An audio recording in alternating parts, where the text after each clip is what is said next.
Hey, Jim Toscano here, and welcome to the Monday night live stream in the afternoon. So it's 3:30 in the afternoon on Monday. Usually I'm streaming at 7 p.m., but if you notice lately, I've been bending the rules a whole bunch. Not the rules, but streaming at all different times. I just had Billy Cobham on over the weekend at 11 a.m., which I am going to repeat the Billy Cobham show in a future episode so that anybody who may have missed it can see that. And I do want to mention some companies right now: Prologix practice pads, offset pedals, Sabian cymbals, and Blackmagic designs for my switcher and my monitor.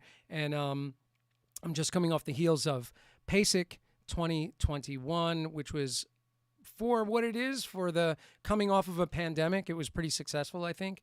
The attendance was about 2/3 of what it normally is, so that was a pretty good showing. Some of the vendors didn't show up, but my companies were all there, and Prologix and Sabian definitely had the largest booths this year, and it was great to see all the guys from the family of Prologix and Sabian. So I just wanted to mention that. So I'm going to get into it because my guest, where he is, it's about 9:30 at night right now, and I'm sure that, you know, if I bore him too much, he's going to fall asleep during the interview. So my guest today is Claus Hessler, who is an incredible drummer and educator. And I wanted to read a quick quote from both of us have studied with Dom Famularo, and I love what Dom said here. And I'll mention the books that I'm reading this from. But he said that Claus is a dedicated musician who endlessly researches and discovers new ways to learn. He constantly inspires me to each time that we talk, and always when I hear him play. So Claus Hessler, the incredible Claus Hessler, and we're going to talk about his books and his music. And here he is, Claus Hessler, with me today. Dun-da-da. So, My pleasure, Jim. it's so great to have you on the show. I know we've been planning this for quite some time. As many of these live streams, it takes time for this to come together. You've been traveling quite a bit. You've been very busy. Your clinics, kinship, drumming kinship with Annika Niles, which has been running for a while now, I believe. You guys have been doing a lot of clinics together. Yeah, true. Yeah. As well as your own clinics and your band Flux that we're going to talk about, and online clinics, as well as teaching and teaching online and open-minded drumming. There are so many things happening all at the same time, which is incredible. And the quote that I took was in the forward of Daily Drum Set Workout, which is an incredible work. This is a huge book with lots of goodies in it, and I think any drummer should have this in their library. Every educator should have this in their library. It's just such a wealth of information. So I'm going to ask you about that and what prompted you to start this enormous project, as well as Camp Duty Update. Wait, Camp Duty Update. Oh boy. Signed to me, very lovely. Where is it? There it is. And of course, Open-Handed Playing Volume 1 and 2. Volume 1 is back there on my bookshelf. I don't know. No one can see that. Here we go. Oh, yes. There they are. So all the publications, and you just told me a moment ago that we have a new book coming out shortly. So that's exciting, called Tala Diddle, correct? Correct. Yeah. All right. That Awesome. is it. So that was my intro. How was that? Pretty good? That was pretty amazing. I'm not sure if that's all me who did that. So I want to kind of start at the beginning, the very beginning with you, and because there's a lot to get to, but I don't know that I've ever had the conversation with you as to how did you get started? What was the seed that got planted that you said, I want to do that, even just to begin at all with drums? Okay. I mean, the very start with me and the drums actually came because my godfather who used to live in the house of my parents, he had a set of drums which he actually didn't play anymore actively, but it was there in a room, and I just came by, and it turned out to be like my toy, if you will. So and you know how kids are. You imagine little stories like, oh, here's the dinosaur, and here's the knight coming in, and he's fighting the dragon, and you're kind of creating your own little soundtrack using the drums. And of course, I had no idea how the drums would be played. I would just use that as my personal, how can I say, my device to put music on my own little movie that was up in my head. That was the first encounter with the drums, and I was around 4 years old. Wow. Long story short. So that's a pretty young time to discover. I think I might have been around 10.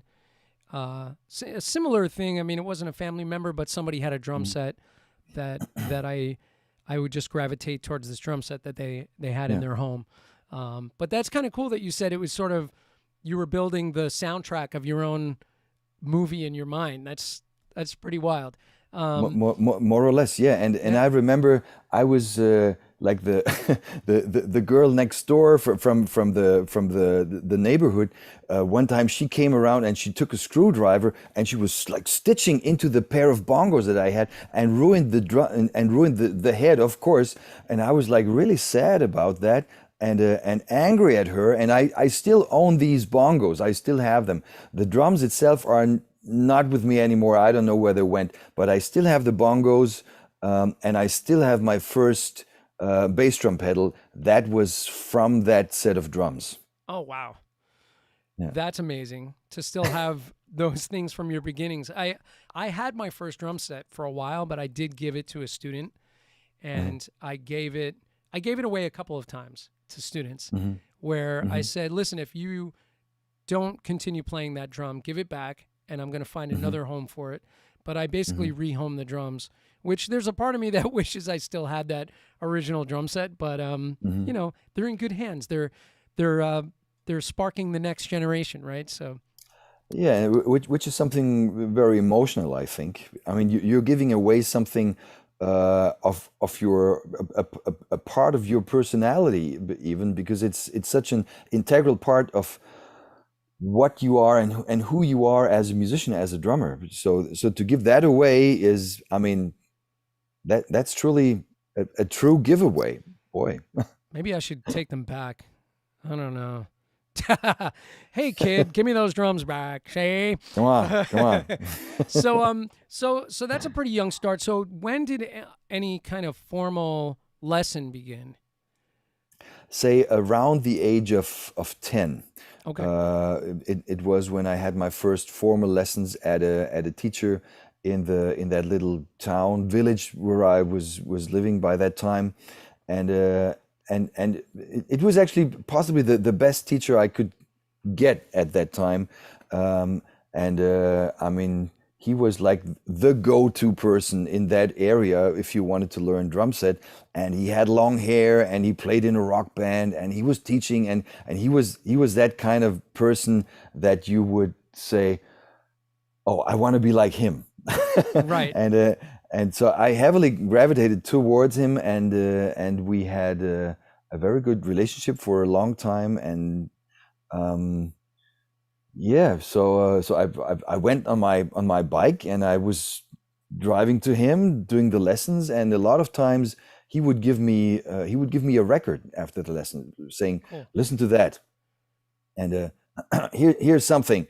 Listen to that. Check this out. And one of the first things he gave me was Mahavishnu Orchestra Inner Mounting Flame. As you Yeah. were bringing up, Billy was your guest. That was one of the first records he gave me. I was blown away. One of the next ones was Rush Permanent Waves, and I was totally. "Ah!" And but the next record would be Pat Metheny American Garage, and Yeah. it was a wild mix of all kinds of things, which also planted the seed of I mean, gravitating not towards just one style of music and one style of drumming, uh, but being open to all kinds of different drumming, from Billy Cobham to Neil Peart to Jack DeJohnette to Danny Gottlieb, who was back then with Pat Metheny. So it was all kinds of different things, but it was all pretty cool. And because he found it cool, my teacher, I had to find it cool, of course, as well. So it was a very open and uh, it was a great atmosphere of personal growth, Yeah. I Yeah. would say. Let me ask you that teacher's name. What was his name? His name was Lexel Hein. And is he still teaching drums? Is he still with us? Do you know? Yeah, he is, and I mean, we didn't actually speak to each other for quite a long time for reasons which are beyond, but we kind of reconnected 2 years ago, Oh wow. and met for dinner and talked about all kinds of things, which felt really good. So Yeah. that must have been really exciting for him to see how far you've taken this as an educator. You know. He told me, yeah, and he also told me that he was following my path, and how things had developed for me over time, with being respected, not just nationally but internationally respected drummer, and la la la. But so he was really following my path, but we kind of lost the contact for, as I said, reasons which are a different story, different show. But it felt good to reconnect, and here we are. Wow, that's amazing. And also, the other question I had was, what was the town that you were living in? Not that I would know the geography of it, but just out of Yeah, interest. yeah. The town was called Laufach, Laufach, which is somewhere in the very northern part of Bavaria, not super far from Frankfurt. So the people here, if you listen to them speak in their tongue, they sound more like Frankfurt as opposed to Munich. But Okay, that's just something on the side. got it. Okay, cool. So So this was at 10 years old. You started with that teacher. How long did you stay with him for? Did I miss that? I took constantly lessons with him until the age of, say, around 17. Okay. Um, but that was about the time span, I would say. Yeah. Gotcha. And then it appeared he went to Los Angeles to do Musicians Institute, Oh, and then came back and opened a private music school, a private drum school slash music school, and he wanted me to be a teacher there. So I was teaching at that school for many years. I think I would say something like 10, 11 years oh, wow. before we stopped that cooperation. Gotcha. Yeah. And at the time that when you started with him, you were quite young. Were you playing in school band and all of that stuff? Everything. I mean, brass band, school band, percussion ensemble, whatever, dance. I mean, dance bands, and I mean, even in the days when I was just 11, 12, 13 years old, I was already performing with the brass band that my father and my brother also played in, but they usually, I mean, many times they had to come with yet another drummer because after a certain time, I would have to leave the stage, and some other drummer would have to be, because I was too young to perform late at night. So, and same thing when I played in dance bands when I was then 16, 17 years old. I had no driver's license because in Germany you're only allowed to drive when you're 18, Right. and I didn't have that. So they had to come and pick me up in my drums, and which was kind of fun, but. Yeah. I went through that as well. My mother, with our little, she had a little Datsun 210, a little tiny car, and she Okay. would drive me with my drum set to the clubs. I had a little note because I was only 15 or 16 that said I was allowed to play in the clubs because, it wasn't as strict as now. But you were able to play in bars at that age as long as you had Yeah, sure. permission. So, um, and yeah, my mom would drive me and pick me up, and yeah, I went through that as well. And then she was actually fitting a whole double bass Ludwig double bass kit in her car, Wow. taking me to the beginnings of my heavy metal shows as a kid that I was doing at 16. So when did the rudimental? Did you play in marching bands or anything when you were younger, or did that interest come later? Well, in that brass band where, as I said, where my father and my brother played, at times you also had to march. Okay. But honestly speaking, by that time I had no clue about the history and the inside architecture of rudiments and marching with the drum. I had no idea about that. I would just do what I saw with other drummers who did like the same thing, and I was just trying to copy that, but I had no clue what I was doing, honestly. And your brother and your father, they were brass players? Yes, my father was playing clarinet and saxophone. So did I. I studied clarinet with him, so which was kind of funny to notice since Jim was also starting out with clarinet, Oh, which really? of which I don't know if you're aware of that. And No. my brother was playing trombone and tuba. Oh, wow. Okay. So it was all in the family. It was a family thing, and just as both of my grandfathers were playing, um, and you were speaking of the kinship, the drumming kinship project that I'm doing with Annika. So much later, we actually found out that because there's also a lot of music in her family, and our grandparents were cousins. Right. I knew there was a family thread Yeah, between you and but Annika. but for quite a long time we didn't even notice. I mean, it Oh, was our wow. mothers who actually told us about that, and I said, "Get out of here! This can that be true? No, come on." And So you guys are like sort of distant cousins? yeah, like Yeah. second grade cousins, if Second if you cousins. Yeah. will. Yeah. Yeah. Wow. So wait, when was that brought to your attention? Like when That you were young? that we are related, you Yeah. say? Was that? That was wait a second. That's maybe a year and a half or something like that. Oh, okay. But I had known Annika for 25 years, something like that, when she came around to take lessons with me. Right. And I mean, still back in the days when she was not looking into a professional career, she was Right. just, I mean, always playing drums, and her father was playing, so it was a very musical family. But we didn't know about that about that, say, relationship in terms of family. We had no idea about that. So that was quite recent that you guys It figured was, that out. yeah, That's yeah. amazing though, isn't it? I mean It it to have it spent all it that is, time yeah, together and then to find out that you're somewhat related. So yeah, that's yeah. amazing. Who knew?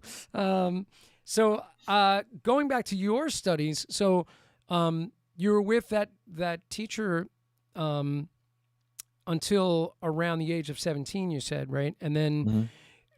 what did you do next? Who is the next teacher that you sought out after him? Well, honestly, there was no teacher that I would see on a constant basis. I remember there was a time between 16 and 18 where we were still connected, but I didn't take lessons on a continuous basis with him. And there were a couple of other guys that I would see every now and then, but it was not like uh, some sort of continuous work that we would do. I remember back in these days I did the first workshops, master classes, you would say. I remember one of the first, which I'm still impressed was with a guy by the name of Mark Brzezicki, just saying, who was a huge influence for me and still is. There was another one that I remember that we did in the house of my teacher with Joe Heredia, which Yeah. was just awesome. So there were a couple of people that I would see, and I was starting to to be more aware of what is possible, and I was sort of looking into, oh boy, see what this guy is doing, and this is, I mean, all before the invention of the internet. You wouldn't Right. get to see other drummers of that caliber, and being able to check out these people sitting right next to you and performing for you and explaining what they do. That was, I mean, an adventure. It was Yeah. like I know. And it's, what's amazing is to the young students, I'm always like, listen, we had to do the work of discovering all the music that we listened to when we were kids. There was no, just looking it up, no Google. So we were yeah, reading the back of album covers and drawing lines between, oh, that bass player played on this thing. Oh, let me check out what he played on, and just, following the dots. What you were saying before about Mahavishnu, and mhm, then, looking and saying, oh, John McLaughlin, and then moving over to the J section or the M section and finding mhm, McLaughlin, and then looking at that and then seeing, oh, Danny mhm, Gottlieb played on that John McLaughlin album, and then drawing mhm, another, connection with these different mhm, people. And sort of that was how I did it. I would just keep reading the back of records. Or in Modern Drummer, in the back of Modern Drummer, they would do album reviews. And mhm, then you'd find out who is an important drummer and an important record coming out. So you were kind of drawing it that way. Or going to the library was kind of, for me, like taking records out. So, um, yeah, we had to do a lot of work and going to see people play, which true. I think a Yeah, lot of people take that for granted. And I always plead with my young students.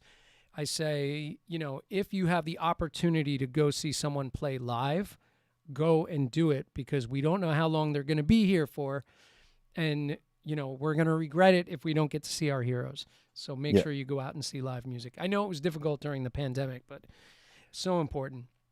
Um, yeah. It I know is. It that was a is. mouthful. I'm sorry. So now at this point, so you've seen some clinics and some master classes, and then at what point did you?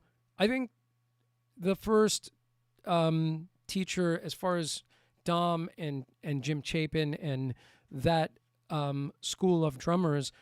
Was Dom the first one that you found um, in your further studies here in America, or Actually, the next important teacher for me was Chapin. oh, it was Jim? Yeah, Wow. and it basically came when when I was. I remember I stopped by a drum shop in Frankfurt, and somewhere in the corner there was like a crowd of people, and somebody was saying, "Oh, there's Jim Chapin. Jim Chapin is explaining his stuff." I said, "That's Jim Chapin, really? Let me check this out." And and the next thing I would know was that my teacher, who had just opened his private drum school, music school, he had invited Jim to his school for a couple of days to do master classes, to be teaching. And back in these days, my in-laws were having a little hotel restaurant, and my teacher, my boss at the music school, he basically just told me, okay, I remember you have this little hotel and the restaurant, right? Is there any chance for Jim to stay out there, and can you take care of that? And I said, well, I I have to. Thank you so much. Yeah, yeah.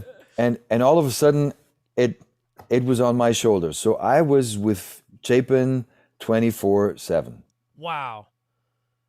and that continued for quite some years. Whenever Jim was over, which was usually two times a year, usually somewhere in spring, and a lot of times also in November still. Um, I finally ended up being being Jim's road manager for Europe, and there were a couple of people in Germany that I knew, and he would always go there and visit them, and I would call them saying, you know, Jim just called me, and he wants to be around in a couple of weeks. And would you think you can organize some work for him? Yeah, great. Let's make it. No, no, no, no. And this is before fax or before email or Yeah. before mobile phone. You had to have that guy on the phone at his house, in the office, or wherever the phone was located. So I did that for Jim, and that was nothing but an adventure. Oh my God, I I, can't imagine. I, I should say. Now, let me ask you this: before all of that began, Yeah. so were you familiar with Jim? Had you maybe studied from his advanced techniques for modern drummer book, or how were you familiar with him before, or is it your teacher mentioning him? My teacher was mentioning him. He had shown me some things that he had learned with Musicians Institute, and I saw Advanced Techniques Volume One, and I knew there was something happening with the technique. Moller, I don't know. Okay, the guy knows something about technique. So yeah, but that was basically what I knew. That was it. Wow. Um, and then now you start this sort of taking care of him as he comes to town, Mhm. helping him book the work, spending time with him. So now are you studying with him formally throughout all of this? Basically, yes. So I Yeah. was booking lessons for myself, and even my first teacher, who was running the music school, he even paid for some of those, which I of course really appreciated. And um, most of all, I mean, besides the lessons that I took with Jim, um, it was also that a lot of people who had booked lessons with him would tell me, "Can you please stay when Jim is doing the lesson, because my English is not that good, and I'm afraid I will not understand a lot of it." And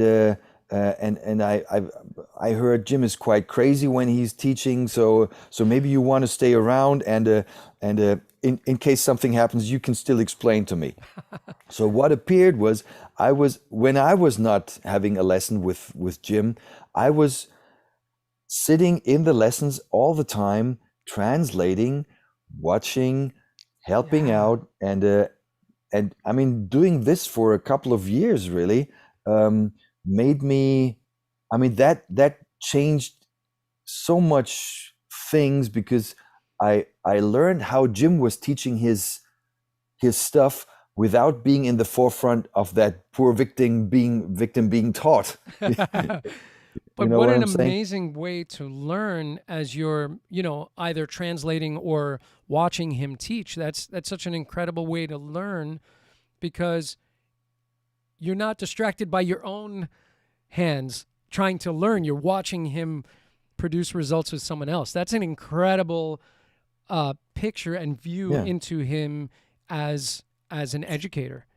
Yeah, and imagine when Jim was teaching, a lot of times he would just I mean the student would come in and he would just say, "Play me something, play me a paradiddle, play me this, play that." I mean just anything, and that guy would play, and and you would look at him and say, "Oh."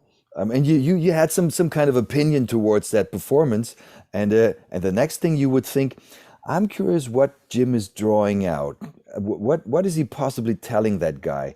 And um, I could imagine he's telling him this and that, or maybe this and that, uh, and uh, and then to find out how certain things you suspected were confirmed because Jim did exactly that, or he came up with something that you totally did not expect. I mean, it was everything in between, but that was a intense learning process to see watch Jim firsthand teach his stuff and not being the victim. That was something else. Right. Oh my goodness. And at this time, is he still staying at your family's hotel or your in-laws' hotel Mhm. when he comes? And how long would he stay in town when he came?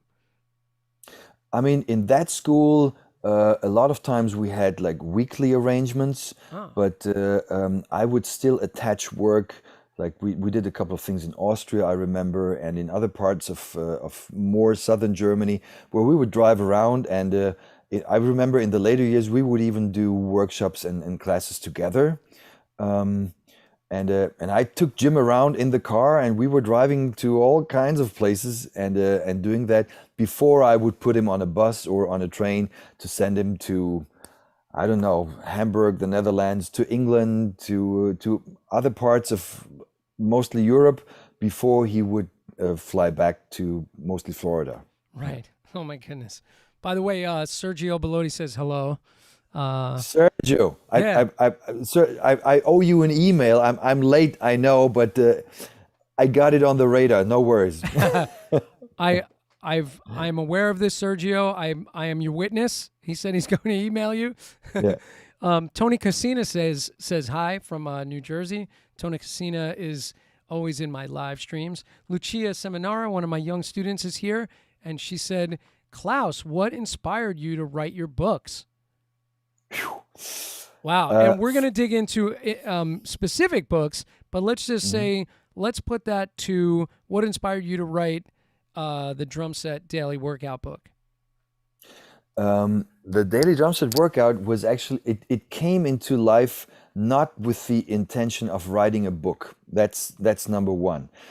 It came into life because I had a lot of flying papers that I would use in my teachings, and as possibly most teachers, I used to have my favorite pages out of a variety of books. You do some pages out of syncopation, you do some pages out of Charlie Wilcoxon, you do a little bit of Chapin's books, you do a little bit of everything.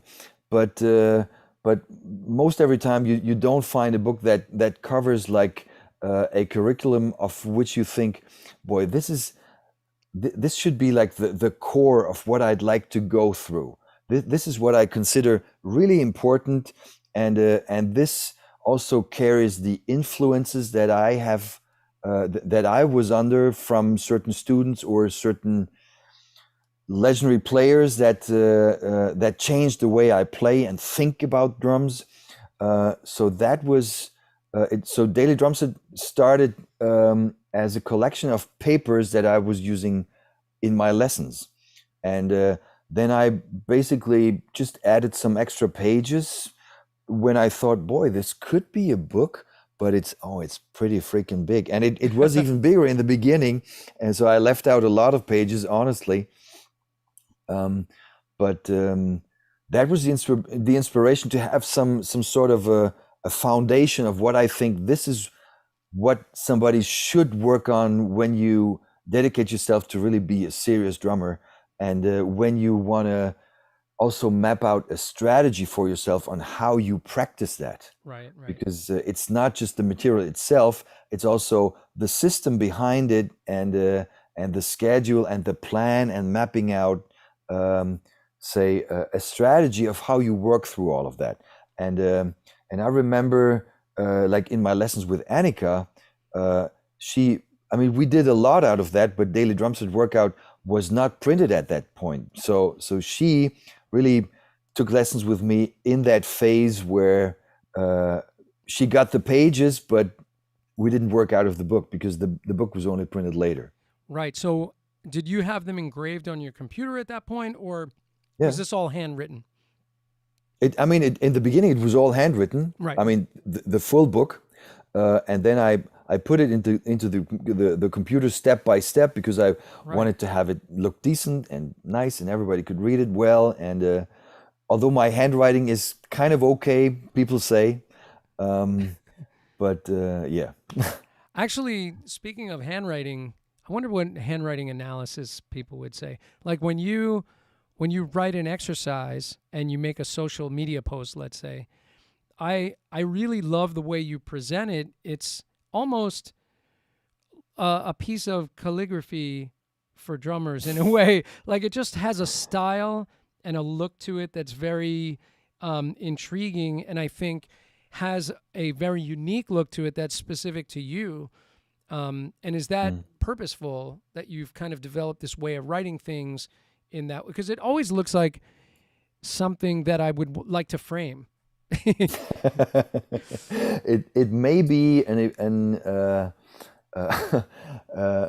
it may be an effect of me really working on calligraphy as a kid. Oh. So I was writing with feather and ink and all of that, and trying to write medieval documents and reproduce them. It was really what I did.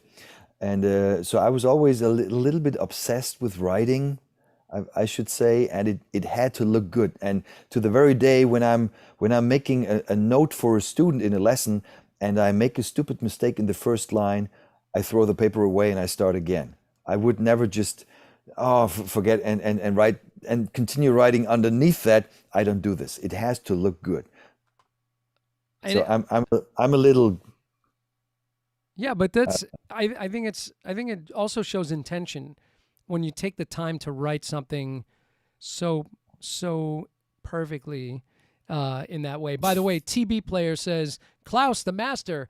So TB Player's with us. Mark Yanish is here, and he said that Klaus's open-handed drumming book is amazing, crazy challenging, and inspirational stuff, in that I've been working out of it for a while now.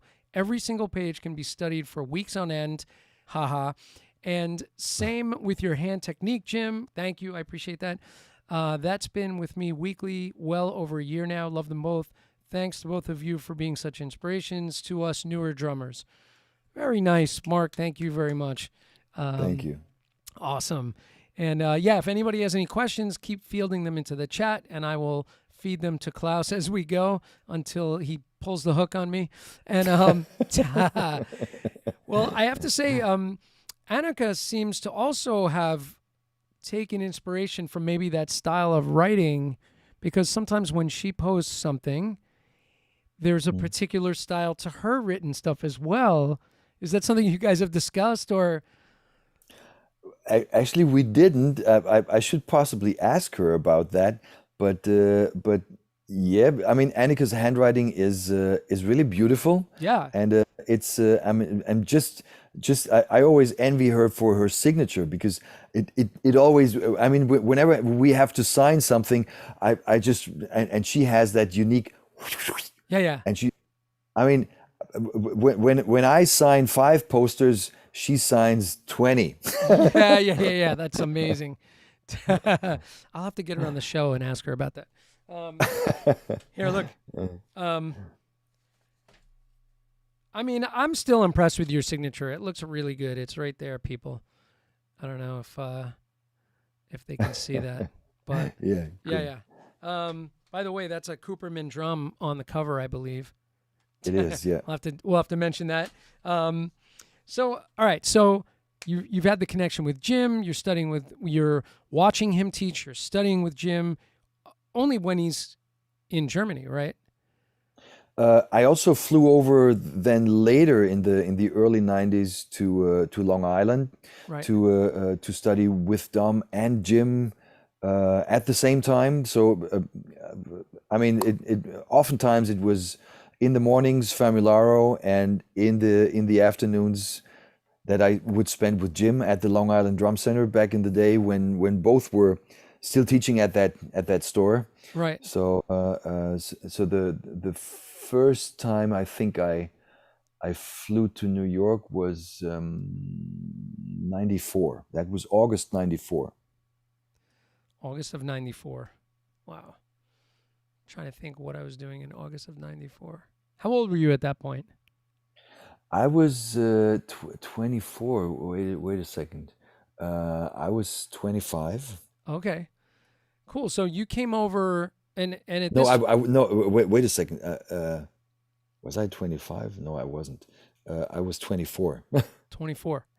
And at that point, were you living on your own, or were you living with your family still? I I was I mean I was living with my girlfriend, now my wife, Right. uh, and well, it's that's just the school. Never mind. Oh, okay. uh, and yeah, I mean, Julia would accompany me to Long Island when I was flying out to Oh, have okay. lessons, and I mean, it was really. To some degree also her journey. I mean, Yeah. to somehow get along with that craziness of of living together with a person who is like constantly into drums, and I mean, I'm thankful forever for all the patience that she had with me and that she still has with me. Yeah. I have to voice the same, that thank God the women in our lives put up with all the craziness of being a drummer and traveling and all of the time that we spend. So we're very fortunate. So I must say that on both of our behalf, we're very, very, very fortunate. By the way, TV Player said if you could have one cymbal only on your kit for all styles, what would it be? A good 18-inch, which would be the garage ride that I used to have out, and it actually came. There's a super short story to that. Once I did a performance together with Jim, and we were playing with a band, two drummers and a band, and Jim was singing and telling stories. And I said, Jim, what kind of cymbals would you like to have? And he just said, give me a good 18 and I'll play the whole show. Nice. Oh, that's great. Well, that's very economical and Yeah. and very easy for carrying. I love it. I would prefer a little bit bigger, but Yeah. I'm happy with one ride that's really good, that has some wash so you can crash on it and that you could play on for sure. Mm, I have a 3-pointed mhm. Sabian ride that I really love, Yeah. that Good I cymbal. think wound up being the Ed Thigpen ride. Um, Mhm. no, no, no. No, which I'm forgetting now. Well, it says prototype on it, so I'm not sure which ride it wound up becoming, but it's a 3-pointed and it sounds incredible. Christian Although Johnson. the 3-point is I think the Jack DeJohnette. Oh, Jack DeJohnette one, right? Yes. Jack DeJohnette. And also a cool universal ride is actually the Vanguard ride. Did you Yeah. ever check this out? Yes. Pretty thin. I know of people who even use it as a crash cymbal, like a 20-inch crash. Right. A pretty amazing cymbal. Beautiful. Christian Johnson is here, and he said that he met Jim a few times, always at Modern Drummer Fest, and he would be playing his pad and telling me to feel his forearm. There's no tension, no tension. Yeah, no That's tension. great. No Uh, tension. yeah, yeah. And TB Player said, love your work with Paul Gehrig. Oh, okay. I got it. With Flux. That's the Hammond player with Flux. That's the Hammond player from Flux. Cool. Yeah. Yeah, man. TB Player, remind me of your name, because your YouTube name is TB Player. I know I always ask you this, but what's your actual name? Because I can never remember. I have to write these things down. So now you're coming over to the States. You're studying with Dom, and so Jim introduced you to Dom. Is that how that worked? Not really. The first time I met Dom was on a drum show that went on every year in Koblenz, which was taken care of, or which was organized by a drum shop there, and usually Dom was the master of ceremonies there. Right.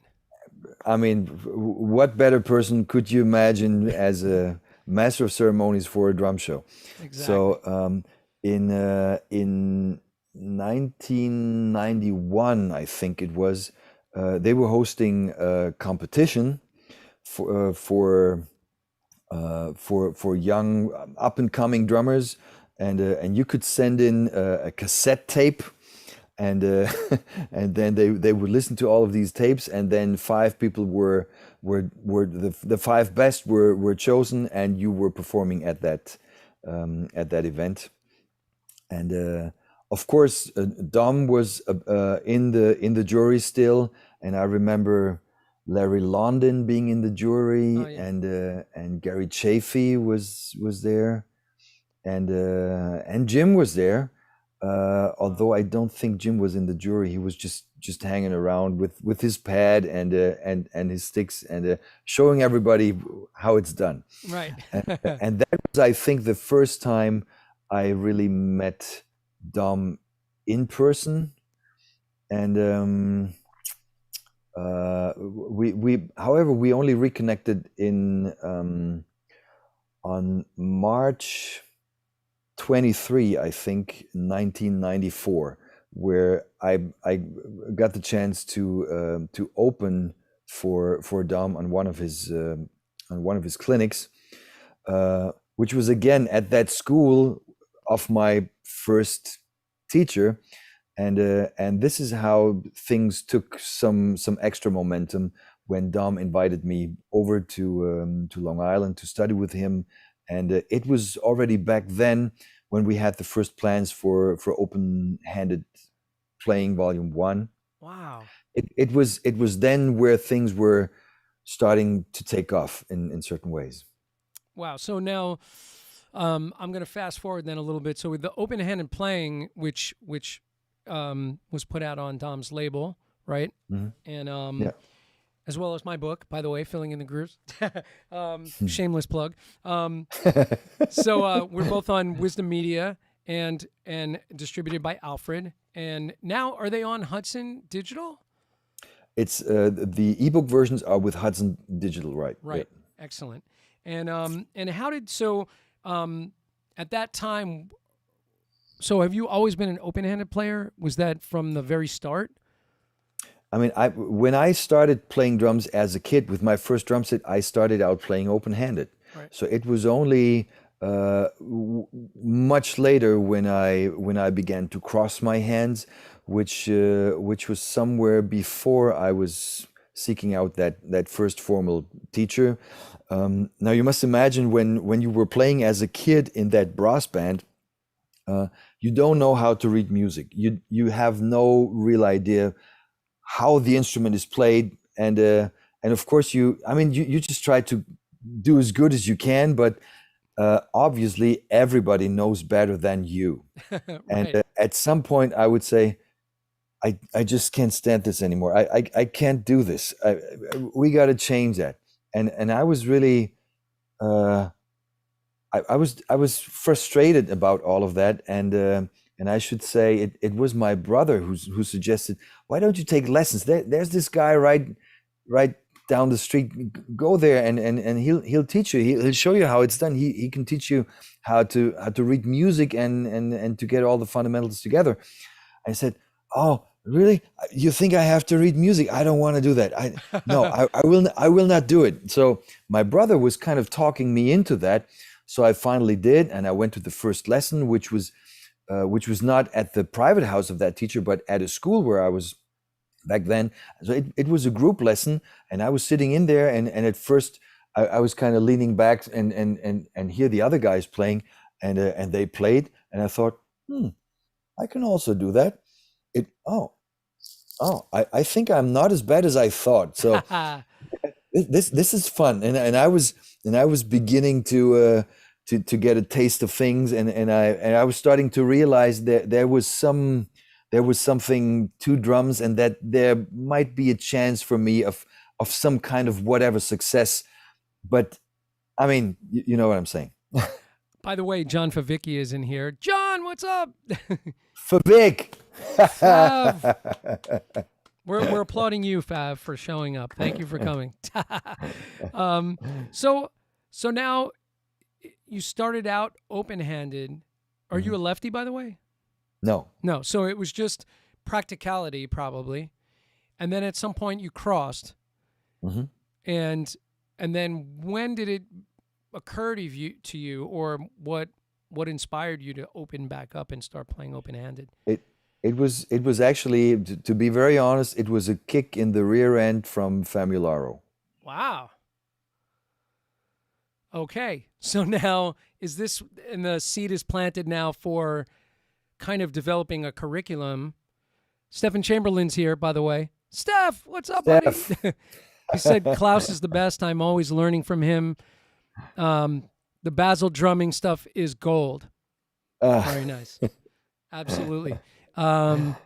So does a curriculum start spawning out of that?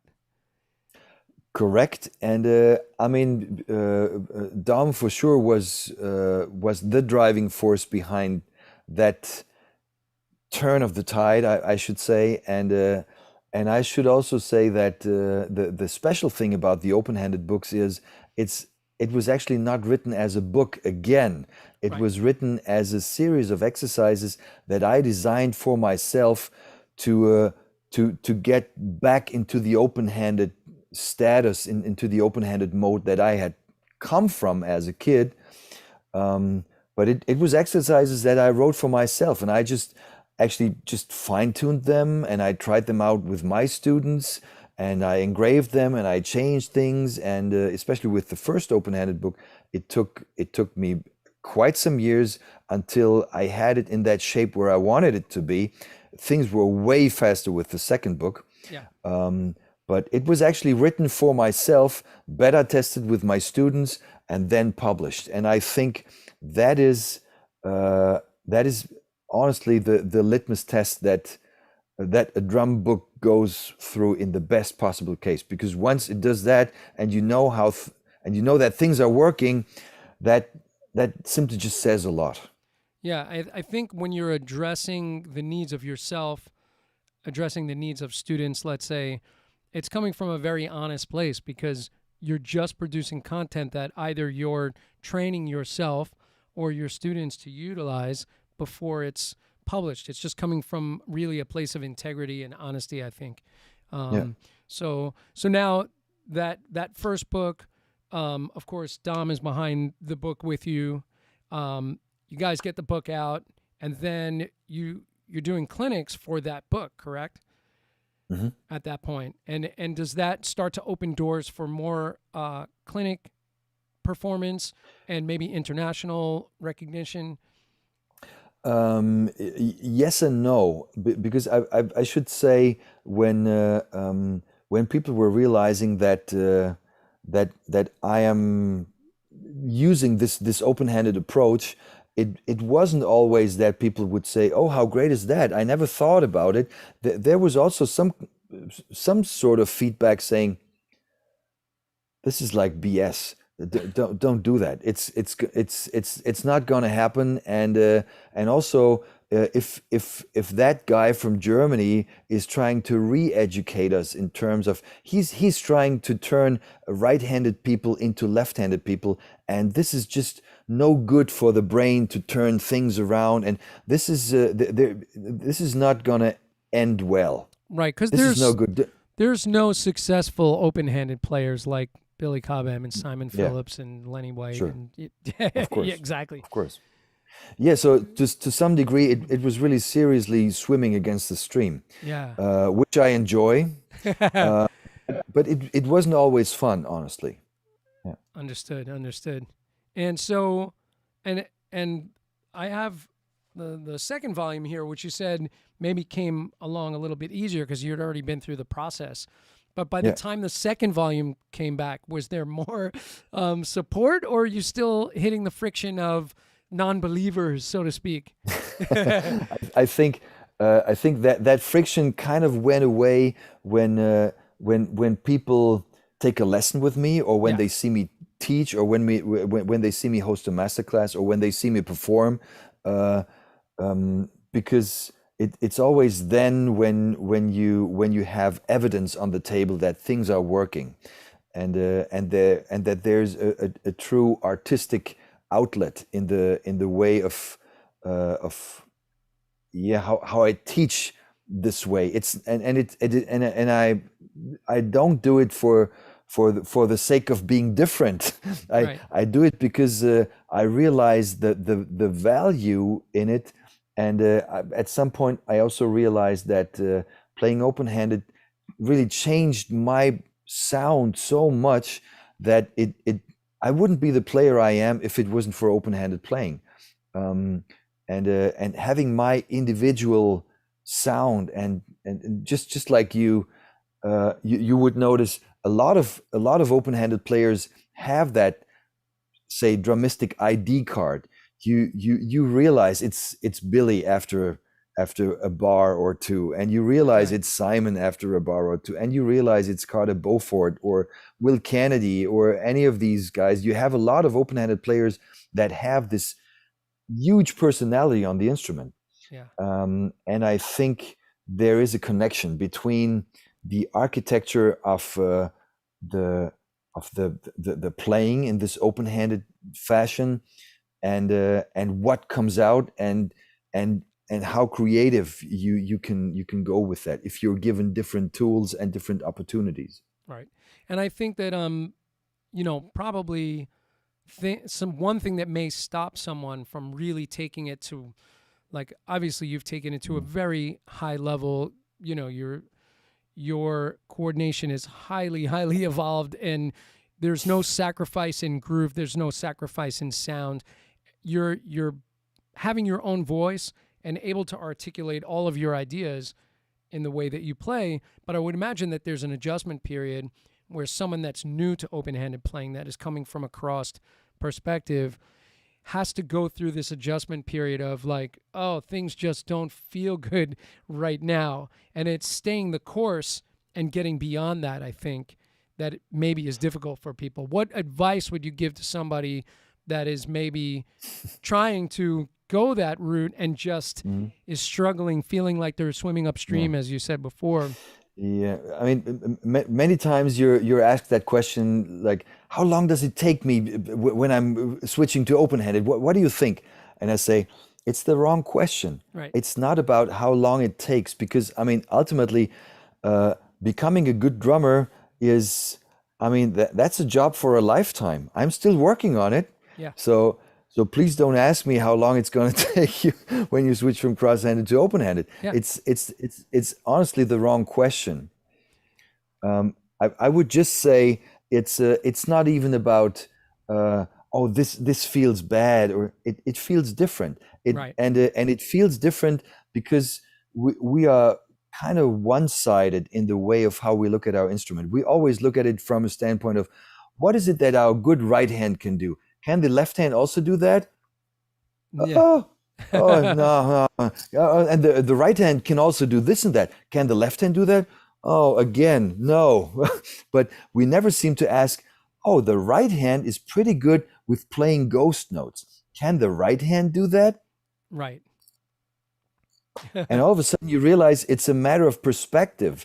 It's uh, your left hand has certain gifts and certain talents, just as your right hand has certain gifts and certain talents. But we got to look at the topic from either side, Yeah. and that changes a lot, I think. By the way, Lucia just wanted to say that she has to go because I know she's going to a lesson, but she said that she wanted Klaus to know that one of his books inspired her to write a collapsed rudiment exercise in my hand technique workshop book. So Wow. she's saying that she's enjoyed your material and that you've inspired her. So that's awesome. Thank you Um, so much. so yeah, I think that that adjustment period, when somebody starts trying to put a time limit on things. Ralph Roll was on the show the other night, the drummer from Nile Rodgers' band Chic, and he said there's no expiration date, for anything that we do. He was talking about business in a way, but I said to him, I said we can apply that to music, to drumming, to life. You can't put an expiration date on or a goal date for when you're going to achieve something.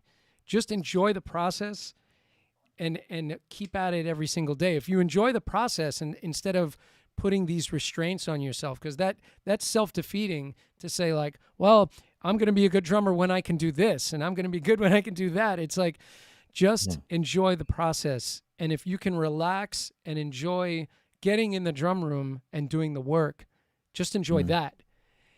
You're going to get to where you want to be eventually, so whenever that is. It is. Yeah, it is. And also there's a scale to both. I can do certain things and I cannot do certain things. Right. And especially on the side of I can do things, there is always a notch more that you cannot imagine, or that I cannot imagine as I am saying these words now. There may be a certain exercise, a certain pattern that I'm composing or that somebody else was writing, and I may be able to play that now, and I would say, yeah, it's kind of okay, but pretend 2 years from now, I would possibly say, oh, I can play this so much better now. So of course you never arrive. It's never about arriving. It's and that would be cheap. I wouldn't like that. Yeah. It's a different story.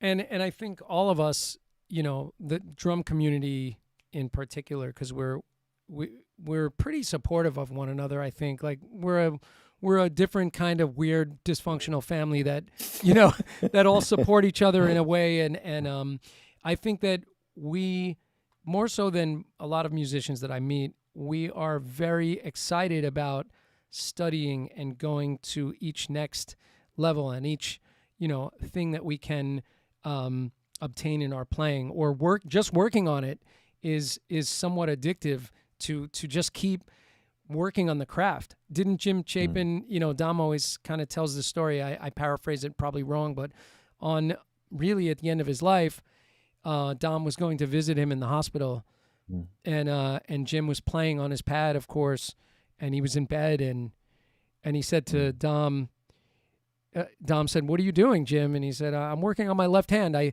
think it's getting better." Yeah. So it's never, like as you said, you never really arrive. You're always just working at the craft. It is, and Jim was a very good example for that eternal student, as they say. And just like Jim was never afraid of making mistakes, neither on stage nor in a lesson nor in whatever setting, Jim was always Jim. And if he had just discovered or found something, he would follow his star. He would do that no matter who was sitting beside him. He wouldn't care. It was always that. Amazing. So now I wanted to talk about your band, because we've talked a lot about education, and there's definitely other questions. I mean, yeah, there's a lot of other questions on my list, but I did want to talk about the band because oftentimes as educators, kind of people are sort of just following the education path and curious about that, but your band is really interesting. Earlier, you and I were chatting alone, and we were talking about kind of how to define from a genre standpoint what you would consider the band to be. And I said, it's to me sounds like sort of a fusion, and we both agreed like a fusion can just be speaking of a coming together of styles or of genres. So how would you describe the band? And then I want to ask you about the writing process for your band. Okay. Well, if I were to describe the music with Flux, it's actually pretty much defined by the preferences that we have with the music that we like to listen to.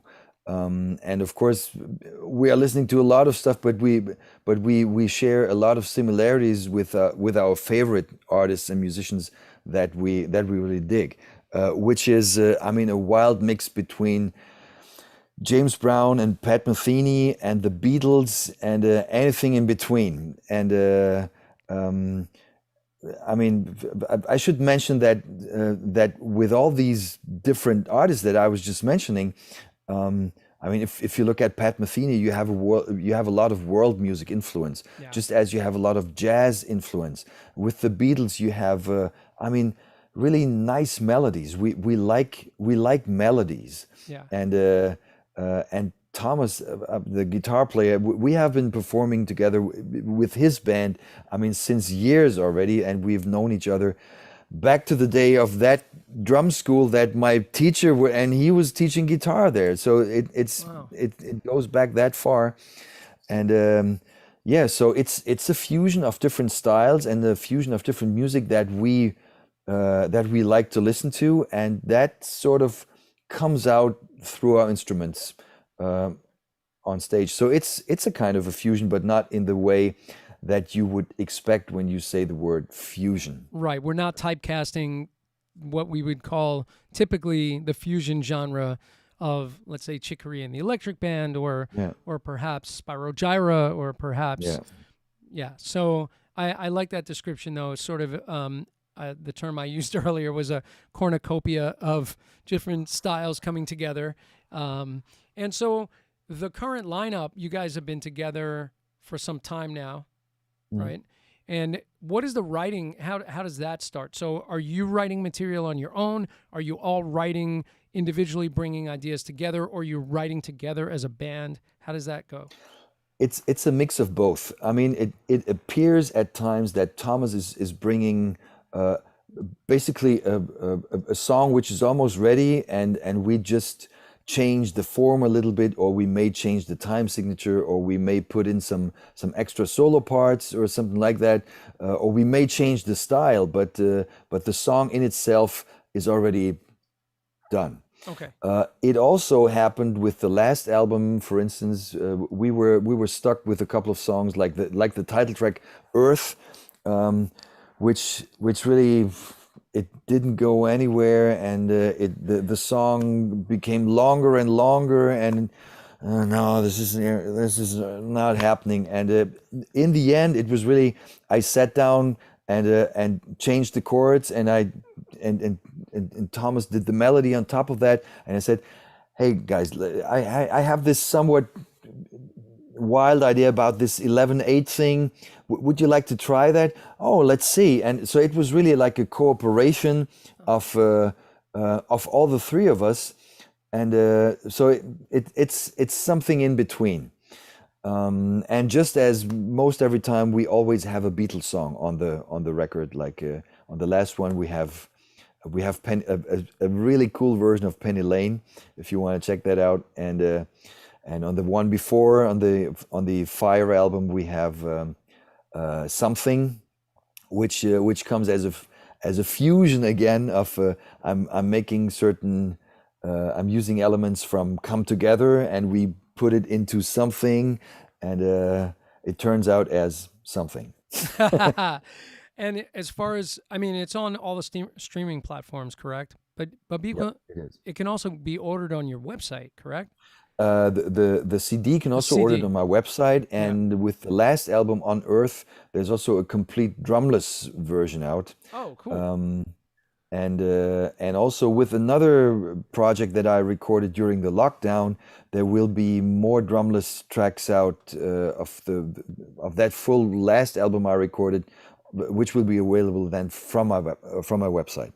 Yeah. I'm just gonna pull up um, the browser window.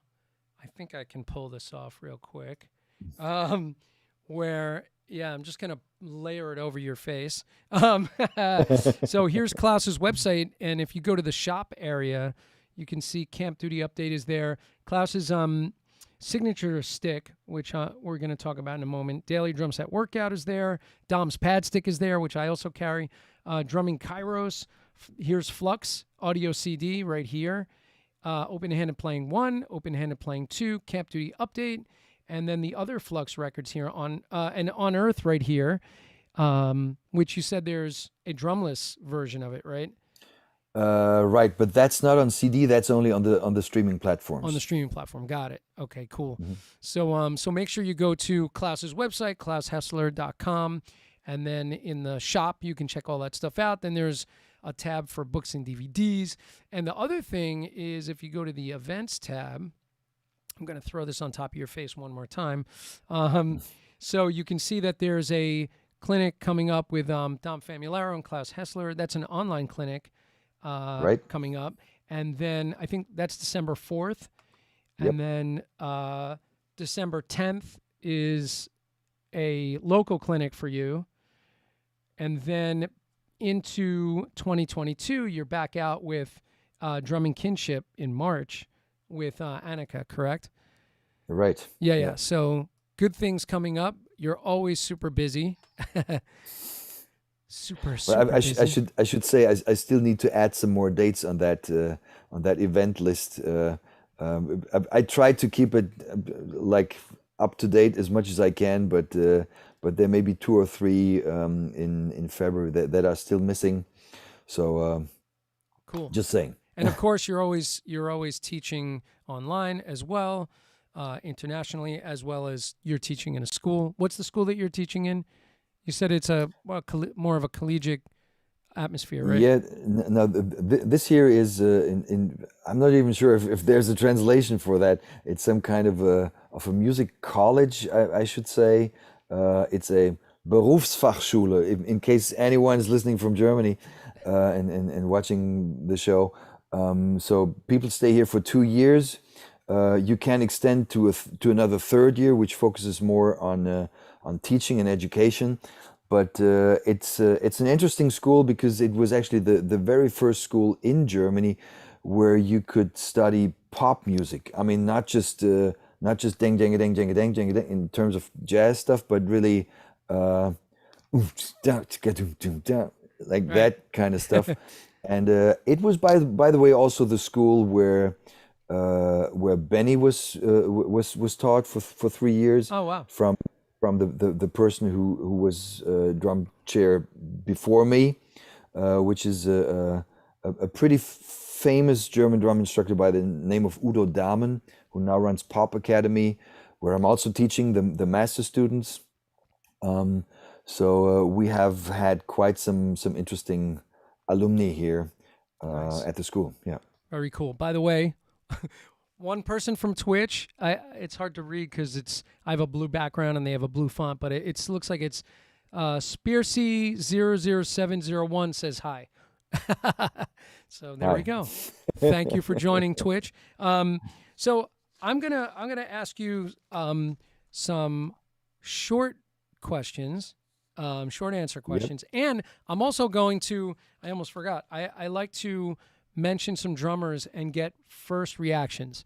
So, and it doesn't have to be long explanations unless you want to expound on it, but just first reactions to some drumming legends. So, Okay. I'm going to, since you mentioned early in your learnings, Neil Peart.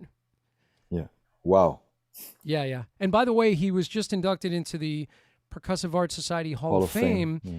And Chris Stanke from Sabian made the speech. It was really beautiful, and Neil's family was there. And so that was really a beautiful moment. And he never would have accepted that award while he was with us. So he's accepting it now, posthumously. And but he well-deserved, of course. Steve Gadd. Hero. Yeah, man. Simon Phillips. Another hero. Ringo. Ringo, a very interesting and totally underrated drummer, I think. Indeed, I agree. I agree. And really sparked people's interest in drumming from generation to generation. Every guy that I've spoken to, especially the older guys, all cite Ringo as a very early influence. Every Yeah, one of them. So and left-handed. and left-handed. So my 11% of the population that I am kin to. Tony Williams, Wow, genius, a genius. genius. Yeah, indeed. David Garibaldi. Phew. I almost said student, That's but true, though. That's true. In fact, it's kind of funny. There's a guy that has a love of learning. Um, yeah, Always the consummate student. I just saw him perform at PASIC, of course. I've mm, become quite close with him, and he's a student of mine from the technology standpoint. He's a student of yours from the technical standpoint, and what a beautiful thing that he continues to inspire us, and in a way we're inspiring him. So yeah, and he really does. And I mean, uh, to me, it always was. David was so much a truly integral part of how Tower of Power sounded. Tower of Power for me always was David Garibaldi and yeah, and nothing else. And this is with all due respect to all the other drummers who were performing with Tower of Power, because they were always great, yeah, but there is just a different swing to what David is doing, which is sort of between the lines. It has yeah. some sort of different quality, and it has some sort of very typical individual trademark that I totally dig. Yeah, yeah, indeed. Right. As with that band, they've always sounded great at whoever was playing at the moment, but it always sounds at home and best with David on drums. And you're right. There's a certain lope that he has to his playing that is very individualized. Just where Mm, he sits things. Cool. true. Let's Vinny Cayuta.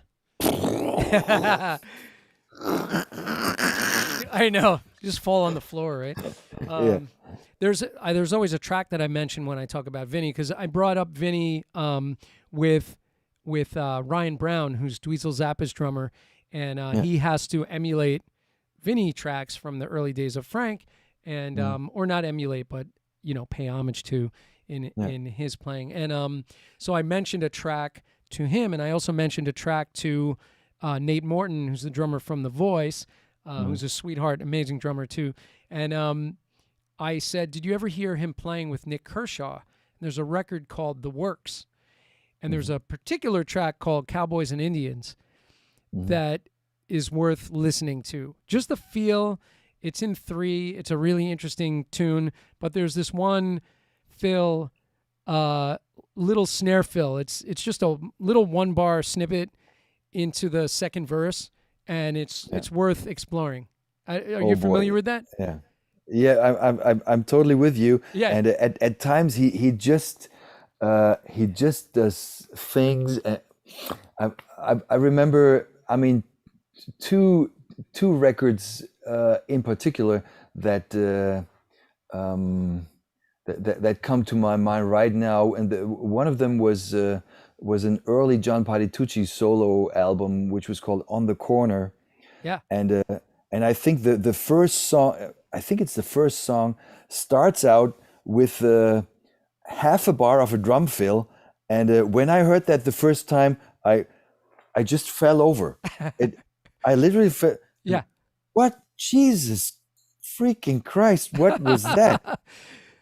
And another one that came to my mind, which didn't have that obvious say level of complexity and virtuosity, was a recording by uh,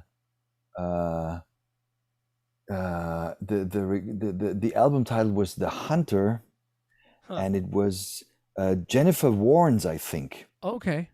Jennifer Warnes, The Hunter, and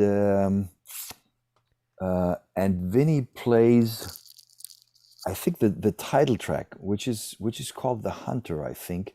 Uh, and I mean, it's actually pop music, but but with a lot of outstanding players. I remember there's even one track where I think Vinny and John Robinson play both on the on the same track, and there's Robin Ford playing guitar on another track. But the Hunter with Vinny, uh, I mean, guys, check this out. It's not really, I mean, that obvious sort of virtuosity. It's just, and still you recognize Vinny right away. Of It's course. Yeah. how great is that? Oh my God. And of course, I mean, some of the obvious ones: Secrets, Allen Oh boy, Holsworth, Spokes. You know yeah. those tunes.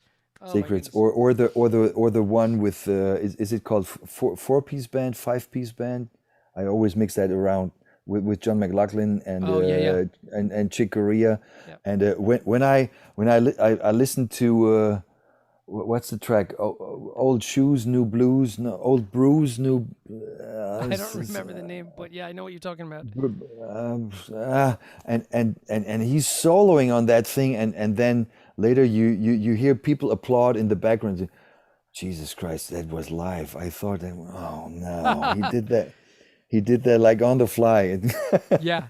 You know, it's really funny. Nate Morton and I both were talking about when he was doing the Joan Rivers show, Mm, um, which was, you know, a talk show, a weekly talk show, and Vinny was in the house band, and every night they would play the theme, and he would have a mm, 4-bar solo, and he would do something amazing every single night.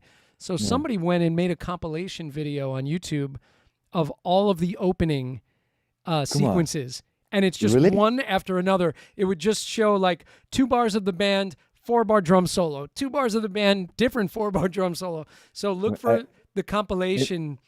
Yeah, it's an I need that. yeah. I can find you the link. It's amazing, and it's just you just laugh every single fill he does. Every time he does that solo, you just crack up because it's just so perfect and so just hits you in the face like with a fish every time. You know. Mm. Um, all right. So enough about drummers. Yeah, We love drummers. And actually, let's say Dom, our friend Dom. When I yeah. say Dom, I would not sit here. I would simply not sit here if it wasn't for Dom. And there's very few people in my life to who I owe so much. And I am beyond words. man, So Dom, if you ever hear this, I would not be here without you. there you go. Yeah, I think a lot of people would share that feeling about Dom, to whatever level, you know, that he's always inspiring all of us for sure, and continues to. Yeah. I was just with him at PASIC, of course, having a great time, seeing him and having laughs, and you know, and I work with him on his technology stuff all the time. So I was on the phone with him this morning, just about Mm, every day. So mm. absolutely. All right. So here's the speed round questions. Ready? These are really Yep. simple ones. If anybody has any questions, real quick, pop them in. But so I asked you the first one. First time you wanted to play drums, we did that. First Yeah. drum you ever owned? The first drum set or the first drum? Any drum? First Yeah. drum? Okay, the first one I owned was from my godfather. It was a Trixon. Trixon. Trixon. Got it. Snare drum? The first that was the Trixon. Yeah. Wow. Okay. My first drum was a bass drum that I found in a tree. That's a story for a different day. Um, first record you ever bought? Let's say with your The own money. with the first record I bought with my own money. Let's see. Uh, I think that was Rush Fly By Night. Oh, cool. Um, the songs just start pouring into my head. First concert you ever attended? The first, I don't know. Let's say I big have venue, like a big venue, big concert. big concert. I remember it may not have been the first, but what comes to my mind right now, my parents would take me to a performance from an American ensemble performing West Side Story. Oh, cool. and I was kind of impressed with that. Kind of blown away. First drum hero. My first drum hero, obviously, besides my teacher, Right. truly was uh, truly was Neil Peart, I would say. Okay. First gig you ever did besides the brass band, let's say on drum set. On okay, so the first gig I did was on a Christmas celebration with the brass band, and the little Klaus was playing with the band. I don't know what I played, but I know there's a picture of that with a gold sparkle whatever drum kit. I'm not sure what it was, and with yeah, and with me behind the drums. Is Yeah. there video of that? There was no video around by that time. But there's one picture. I still have to search for it somewhere. I would love to see that. My mom is here, by the way. Mom is watching. Mom is watching. Yeah. So you better behave well, right? I'm trying. I'm trying my best. Conduct yourself. I'll see No you on silly Thursday, questions. Mom. I'll see you on Thanksgiving. Worst or weirdest gig you ever had? Worst or weirdest gig I ever had. I'm afraid I cannot say that because people might listen and Yeah, I usually get but that answer, it seems. um, Best gig that you ever had, like as far as, let's say, one that really stands out in your mind is like one of your favorite moments on a gig.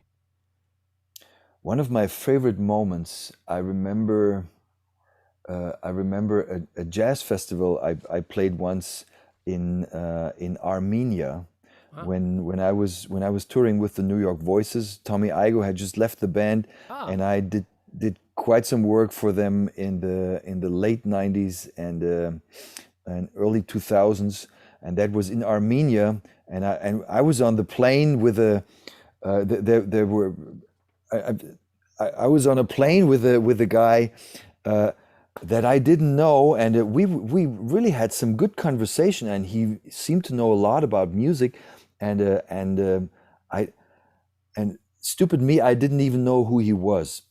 His name was George Avakian. So he was the producer at Columbia Records, like for instance, say Miles Davis. oh my God. And he was traveling with the band, and we were traveling through Armenia and did some sightseeing. And I remember there were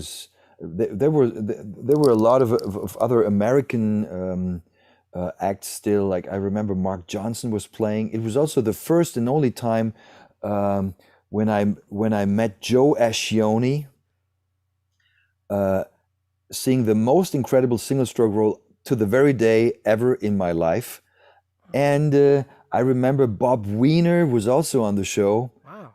who was the co-author of the Afro-Cuban Rhythms for Drum Set Yeah, together with yeah. Frank Malaby, and and and Bob was asking me about Jim and if he could have a lesson in the hotel room, and then he borrowed my cymbals because his were still stuck in at customs somehow at the airport, so he didn't have any cymbals, so he used my cymbals.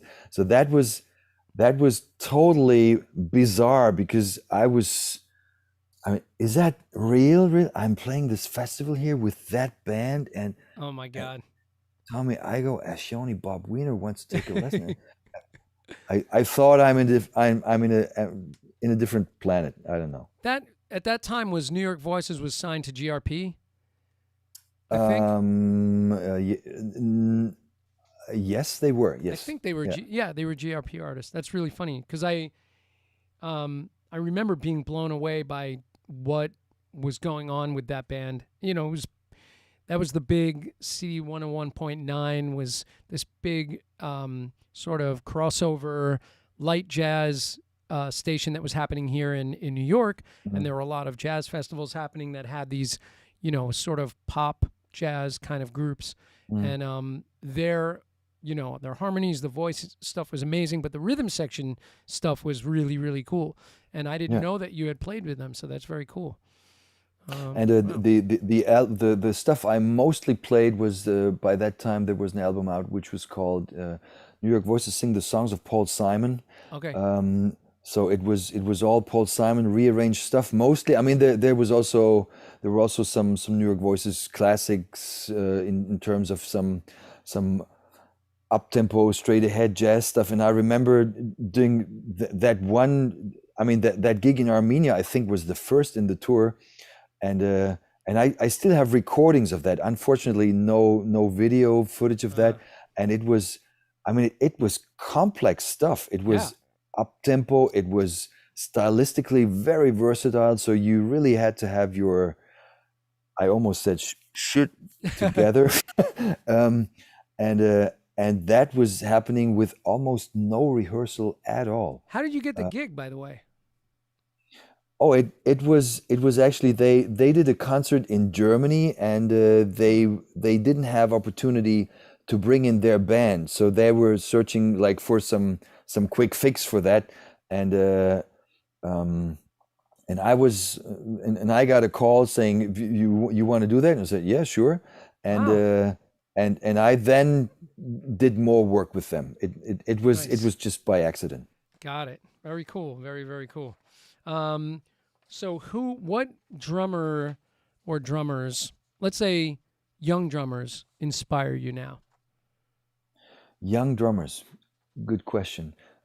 I mean, there are actually a couple of my students who really inspire me. Like there is one by the name of Max Hoffmann. You may not know him, but he's now also signed with Sabian and Nice. has a little Mapex deal. Just outstanding, I think. I'm not doing justice to all the others who are also playing great, but I just liked one of his posts on Instagram, so because I like that so much. Nice. Um, but also, I mean, there's for instance a guy in Italy by the name of Ruben Bellavia who does all these Tony Williams cover things, Oh, and I know that also David Garibaldi is a big fan of his. So if you get a chance, check out Ruben Bellavia. He's Beloved. just an awesome player. Yeah. Wow. Very cool. One record you listen to that may surprise people. Um, Glenn Gould Goldberg variations. Ah, very cool. I like that. That's very cool. Actually, let me think about that. My dad had all this vinyl, and I think that was among the vinyl Mhm. when I was a kid. So we did drummers. Who inspires you now? Who is a non-drummer that you find inspiration from? A non-drummer that I find inspiration from. Um, any instrument or It doesn't even have to be a musician. okay, there is a German. I mean, of he has a German passport, but he is of Russian Jewish heritage by the name of Igor Levit, who wrote a pretty cool book about all kinds of things during the pandemic and also how to deal with pressure and all of that, which I find very inspirational. So, a classical piano player, but an outstanding mind, I think. Wow. Um, so that is one person that comes to my mind. Um, Also, uh, let me say, I really find I really like James Taylor. I mean, Me too. for the kind of basically for the kind of person he is, he seems to be such a humble and nice guy, and the lyrics are so well thought of, and so I resonate a lot with what he does. Oh, I love that. And I should say one more singer because you may find this also a pretty nice surprise, which is one of the singers of New York Voices by the name of Peter Eldridge. And Peter has quite some solo albums out, which covers anything from jazz standards to really really good pop, Latin, whatever songs. It's just amazing music with outstanding lyrics. So if you don't know what to listen to, check out Peter Eldridge.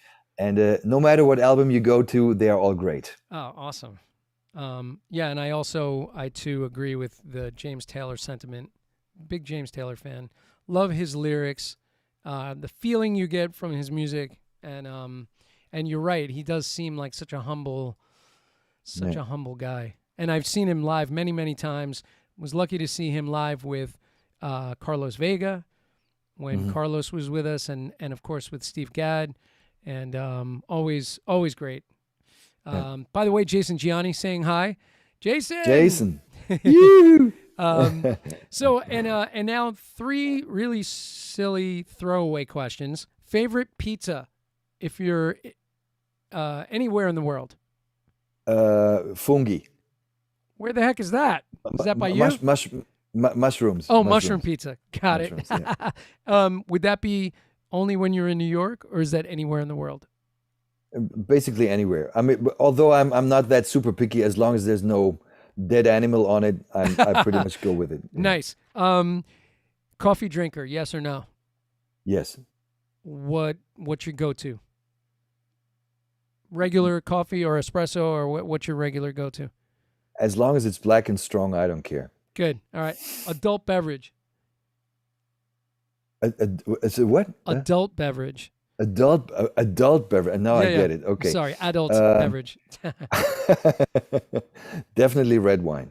All right, cool. So companies. So Klaus has a signature stick with ProMark, which has gone international, by the way. But you can order it on his website or on anywhere that sells ProMark, I would think, right? Yeah, true. Right. So yes. what would you equate that stick to as far as a weight and tip type?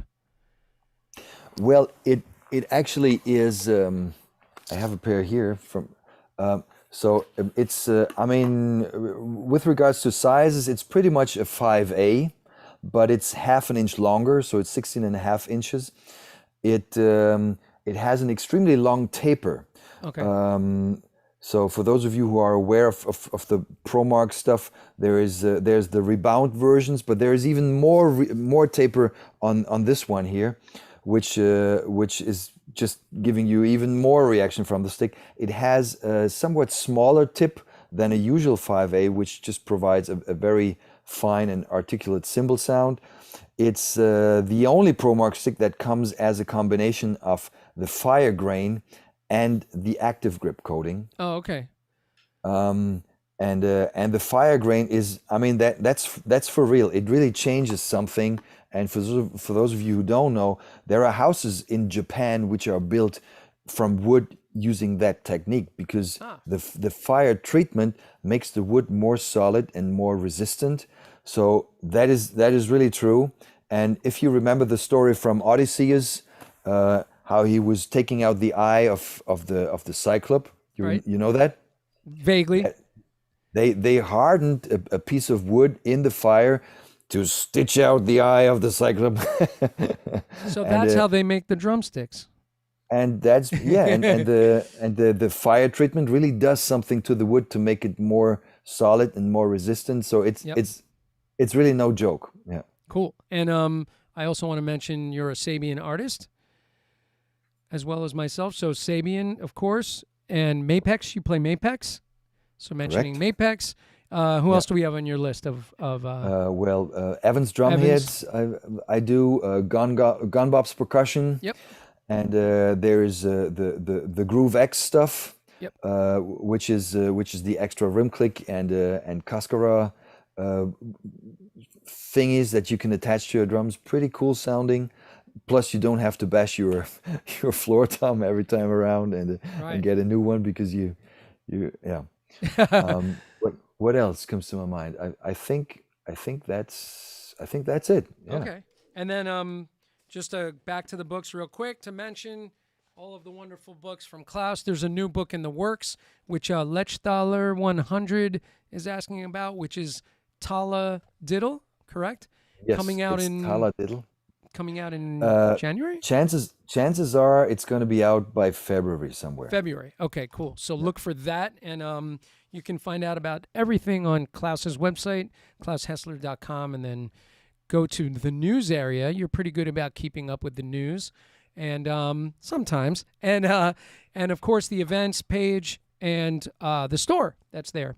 So my thanks to my guest Claus Hessler today for being so generous with your time and hanging out with me for quite some time.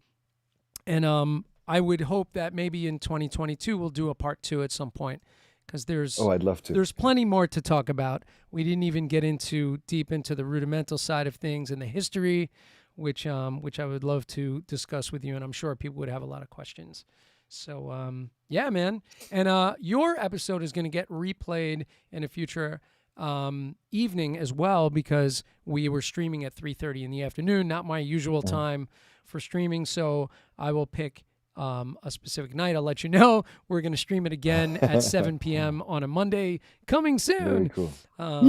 Yeah. So thanks for hanging so much. And yeah, I look forward to seeing you soon, and perhaps in lessons that I will book with you. So there it is. Who knows? All right. Awesome. My pleasure. Thank you so much. Thank you, everybody. And we'll talk to all of you real soon. And of course, next week on Monday night, Jeff Salem will be with me, and we'll be doing a hot sauce / drumming episode where we're going to eat hot wings with all of the different sauces that he makes while I ask him questions about drums. That should be pretty fun. Sounds like a pretty cool idea, yeah. All right, everybody. Thanks so much, and we'll see you on the next one. Thank you. Bye-bye, everybody.